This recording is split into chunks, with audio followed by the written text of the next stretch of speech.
how to fix Valorant black screen problem easy and quick. If you want to fix this problem, it's easy. All you need to do, just type here.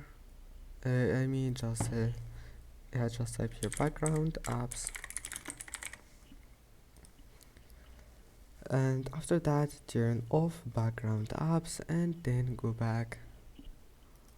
And after that, all you need to do, just open task manager. And now maybe you will find task manager like that. Then just click more details and click memory. Now close the applications that you don't need here, like Google Chrome. Right click and end task, and OBS, right click and task, and that's it. Then your problem must be fixed. And that's it for today's video. If you like this video, please don't forget to like and don't forget to subscribe, and thank you for watching this video until the end, and see you in the next video.